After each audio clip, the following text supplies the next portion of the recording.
ओम तत् सत्य। गीता का 3रा अध्याय 18वां श्लोक। यहाँ भगवान कह रहे हैं,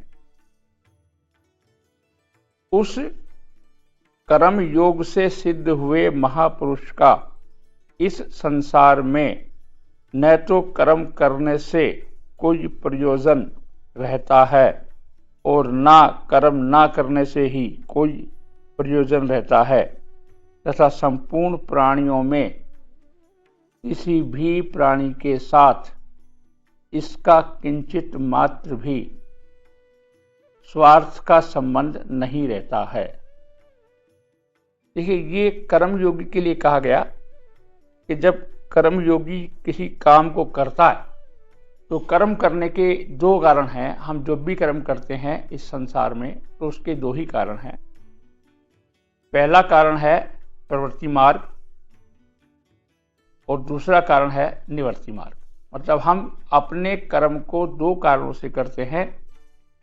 संसार से कुछ प्राप्ति का साधन करने के हिसाब से प्रवृत्ति मार्ग बोला जाता है, और इसी कर्म के वेग से मुक्त होना, क्योंकि कर्म करना प्रकृति का सिद्धांत है, उस कर्म के वेग को शांत करने के लिए जो हम कर्म करते हैं उसे हम निवृत्ति मार्ग बोलते हैं।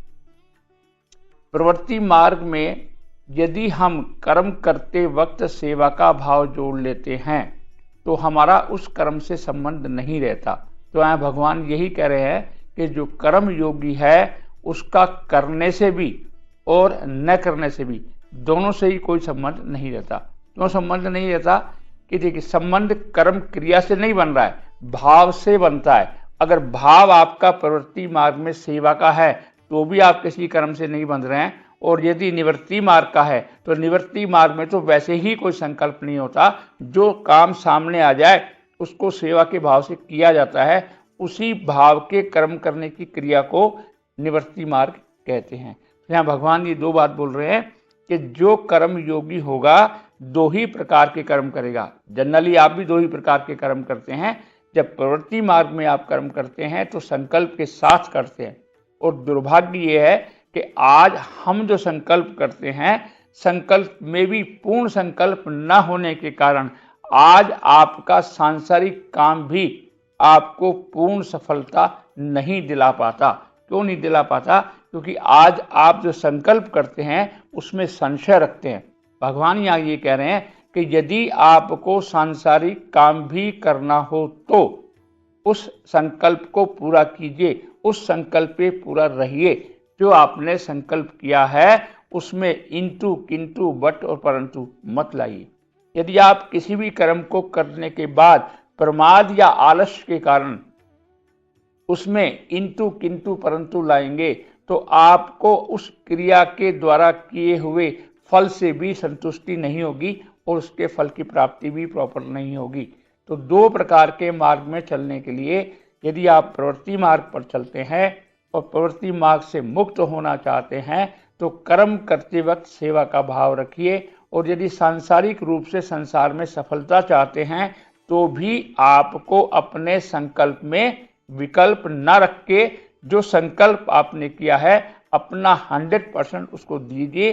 तो आज इस जीवन में जो आपको चाहिए वो सारा का सारा आपको उपलब्ध होगा। देखिए, भगवान यहाँ क्या कह रहे हैं कि भगवान जब हमको ये शरीर देते हैं, जब स्पेशली मनुष्य का जब शरीर देते हैं तो इसमें 3 प्रकार की ताकत, 3 प्रकार का बल आपको दे करके भेजते हैं, और उन 3 प्रकार के बलों से आप 3 प्रकार के काम को निश्चित तौर से पूर्ण सफलता के साथ कर सकते हैं। पहला लौकिक। लौकिक मतलब जो आपको बताया कि प्रवृत्ति मार्ग का लौकिक। लौकिक मतलब इस संसार में रहते हुए इस संसार की तमाम सुख सुविधाएं आपके जीवन का आधार बने, उसे हम बोलते हैं लौकिक क्रिया। पारलौकिक क्रिया, जो आप दान पुण्य सेवा तीर्थ यात्रा जो कुछ आप करते हैं वो करते हैं आप पारलौकिक शक्ति के साथ। मतलब यहाँ जो मिला उसको भोग करने के बाद मैं स्वर्ग में जाऊं तो स्वर्ग में मुझे ये चीज़ें मिल जाएं। देखिए, अब ये आप जब आप दान देते हैं, तीर्थ यात्रा करते हैं, कुछ भी करते हैं, तो आपके मन में भाव क्या आता है कि भगवान यहाँ नहीं देगा तो मुझे चीजें आगे मिलेगी। कहते हैं लोग बात, भाई आज आपने दान दिया है तो ये आपको आगे जाकर के मिलेगा, मतलब ये हो गया एक पारलौकिक भाव। तीसरा जो शक्ति है वो है अलौकिक शक्ति। भगवान यहाँ गीता में उस अलौकिक शक्ति के लिए ही आपको कह रहे हैं कि तू मेरा अंश है और मेरे अंश का अनुभव तुझे करा देना ही गीता का मूल उद्देश्य है।